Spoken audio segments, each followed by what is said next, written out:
Bonjour, bienvenue sur les podcasts des Liens Dorés. Je suis Aurélie, coach équestre spécialisée dans la gestion du stress, la résolution de problèmes entre humains et chevaux et la remise en confiance du cavalier, du cheval ou du couple homme-cheval. Je m'aide de la technique équestre, du shiatsu et d'outils cognitivo-comportementaux pour accompagner les duos qui font appel à moi. Si jamais tu veux en savoir plus, n'hésite pas à aller visiter mon site lesliensdorés.fr. Il n'était pas évident pour moi de choisir quel sujet aborder en premier, mais j'ai choisi celui-ci parce qu'il s'inscrit dans la continuité du premier, je trouve.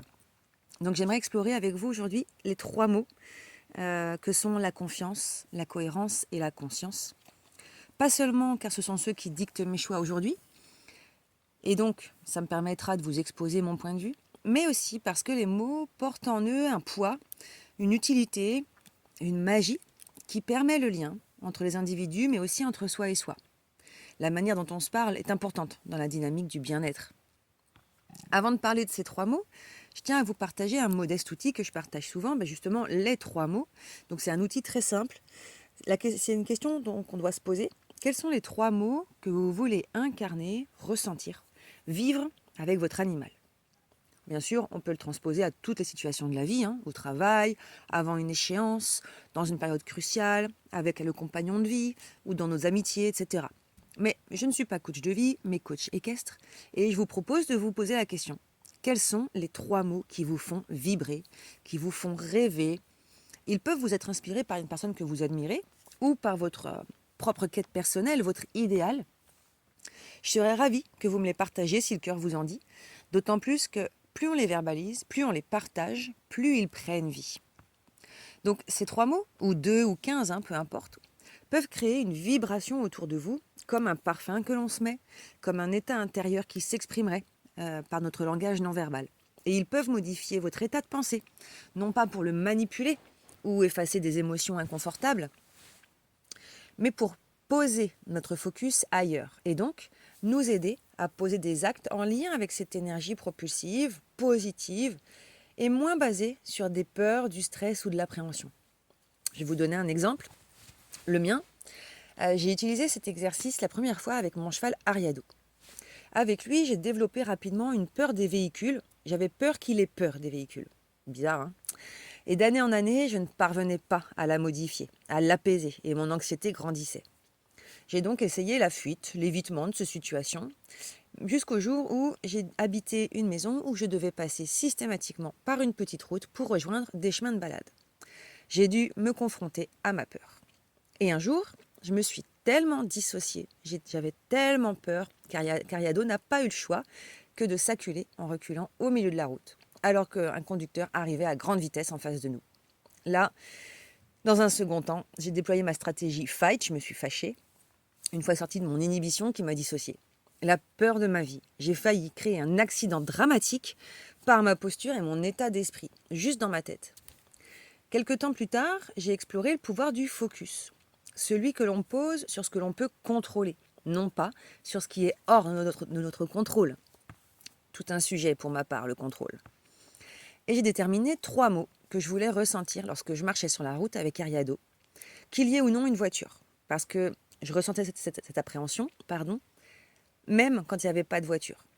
Donc de mémoire, j'ai utilisé les mots confiance, sécurité et calme.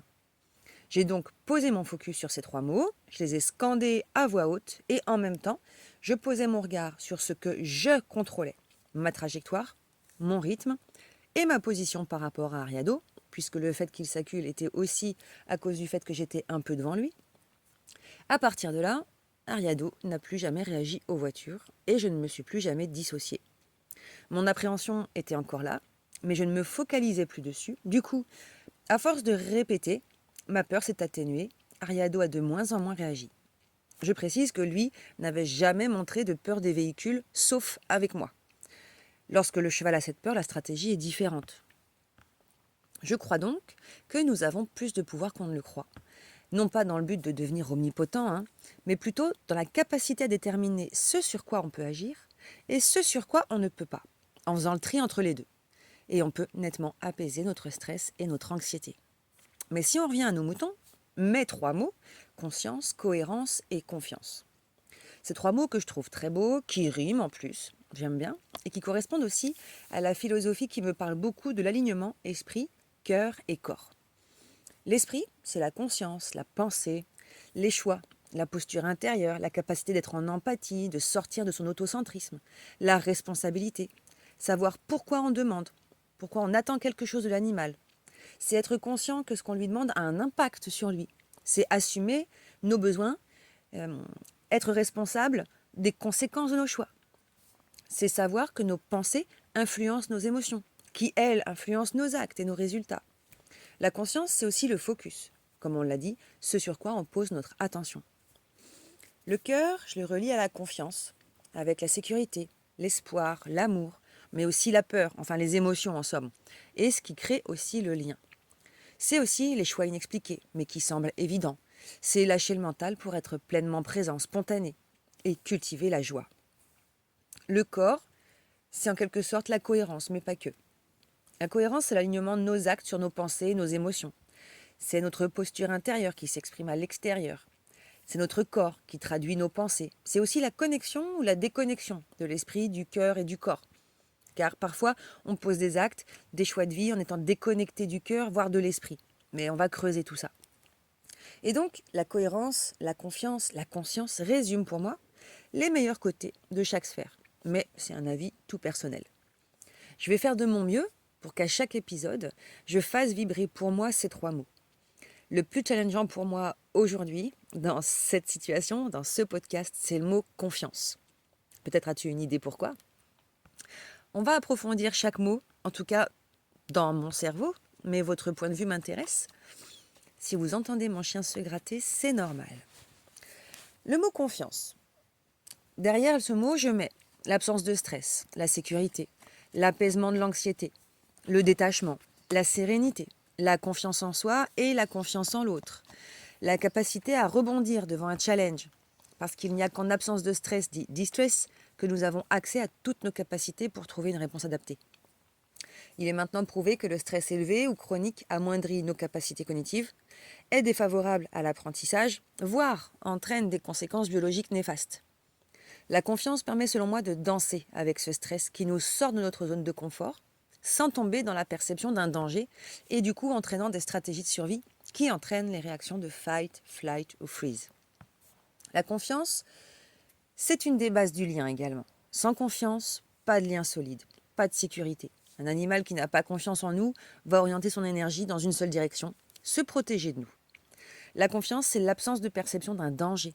A contrario, on a l'hypervigilance qui plonge le corps et l'esprit dans un état de surveillance et de protection épuisant, qui laisse peu de place à autre chose.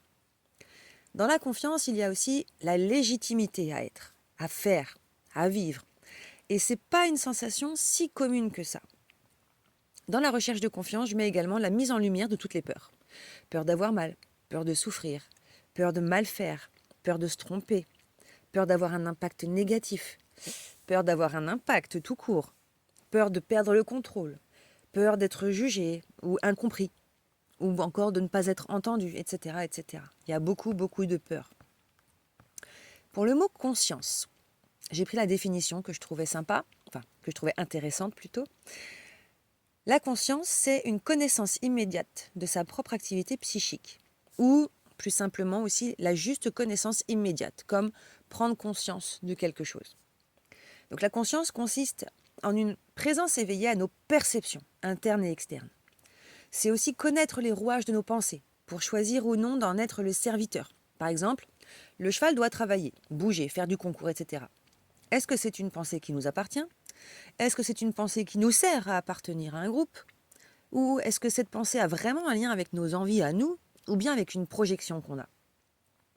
Il y a également mes croyances, mes pensées automatiques, comme pour écrire ce podcast, j'ai mis des semaines à envisager les enregistrements officiels, car ça n'était jamais assez parfait. Mais parfait pour qui ? Pour ne pas être attaqué par des collègues ? Pour ne pas être jugé par des scientifiques ? Ou pour ne pas être rejeté par tout le monde, en fait ? Et en mettant ça en lumière, j'ai réalisé que j'avais encore une fois peur de ce que je ne contrôlais pas. Il y a aussi les conditionnements, les blessures. Se rejeter soi-même, par exemple, par peur d'être rejeté. Et c'est valable avec toutes les blessures émotionnelles qu'on abordera plus tard. Dans ce mot, je mets également la différence entre nos besoins et celui de l'autre dans la relation. Parce que être en relation à sens unique n'est pas, selon moi, être en relation, mais en prise de pouvoir. Bien que ça soit une forme de relation parmi d'autres, mais on se rapproche plus de l'utilisation que de la relation. Par exemple, j'adopte un chien et je pose des actes qui l'infantilisent, plus que des actes qui répondent à ses besoins de chien. Ou j'achète un cheval et j'attends de lui inconsciemment qu'il soit disponible au moment où je le monte pour apprendre, bouger, être stable et sécure, performer, etc., etc. Dans la conscience, il y a aussi les non-choix que l'on fait. Il y a également la proprioception, la conscience corporelle, la maîtrise de son corps, de ses mouvements, l'utilisation consciente de son corps pour communiquer, des reports de poids, un détournement de regard, la respiration, des changements d'équilibre, etc. Et il y a aussi la connexion à nos 5 sens. Et pour finir, la cohérence, sa définition, accord ou harmonie de parties ou d'éléments entre eux ou avec un tout. La cohérence, c'est en quelque sorte le trait d'union entre le cœur, l'esprit et le corps. Elle va garantir que chaque action, chaque mot et chaque intention soient en accord, éliminant les contradictions qui pourraient semer le doute ou la confusion chez le cheval. Par rapport à ma posture, par exemple, par rapport à la posture du professionnel, en phase avec les mots que je prononce et les actes que je pose et envers mes clients. Prôner le bien-être animal et humain n'est pas une mince affaire. Mon principal outil de validation de ma cohérence ou de son absence, c'est l'autre. La personne en face de moi et le cheval. Si mes mots puis mes actes génèrent des réponses différentes, contradictoires, je ne suis pas cohérente. Le mot cohérence a beaucoup de liens avec la communication. Est-ce que la manière dont je parle se révèle aussi dans mes actes? Ou bien sont-ils contradictoires? La cohérence sert à construire la confiance. Rien de plus insécure qu'une personne qui dit quelque chose et fait le contraire. Pas forcément ponctuellement, ça arrive à tout le monde ça, mais régulièrement. Être cohérent n'est pas une science exacte non plus, hein. C'est plutôt un système d'évaluation, je trouve. Un feedback positif ou négatif qui nous permet de nous ajuster, de chercher, d'enrichir. Pour continuer dans cette communication cohérente, le monde des chevaux est plutôt fiable là-dessus. Si nous ne sommes pas cohérents dans notre expression et notre communication, le cheval nous le renverra rapidement. Par exemple, demander un arrêt calme et équilibré à un cheval, mais à partir d'une énergie très haute, en étant nous-mêmes en plein déséquilibre physique. Le cheval va mettre du temps à saisir quelle information il doit écouter. Et il y a la cohérence de nos émotions et de nos pensées, qui est tout aussi un programme. Combien de cavaliers ai-je déjà accompagnés qui aimaient intensément les chevaux ou l'équitation, et parfois les deux, mais qui ressentaient une insécurité intense à leur contact? Oui, le cheval révèle des peurs, beaucoup. La peur de perdre le contrôle, comme on l'a déjà évoqué, la peur de souffrir en tombant, la peur de l'échec. Mais à côté de ça, il a une ambition de concourir par exemple en CSO ou de franchir des obstacles enivrants et challengeants, mais sans aimer pour autant sortir de sa zone de confort. Les chevaux m'offrent ça pour ma part, même si je suis loin d'en avoir fait le tour. De par mon besoin d'être entendu, d'avoir un impact positif sur eux, de mettre mes compétences au service de leur bien-être et de créer une relation où nous sommes gagnants-gagnants, j'ai appris à développer ma communication et la lecture de leurs expressions pour pouvoir m'adapter à mon interlocuteur. Chercher les stratégies qui nous permettront d'entrer en lien avec une confiance mutuelle, la conscience de mon impact, en tout cas le plus possible, et un maximum de cohérence.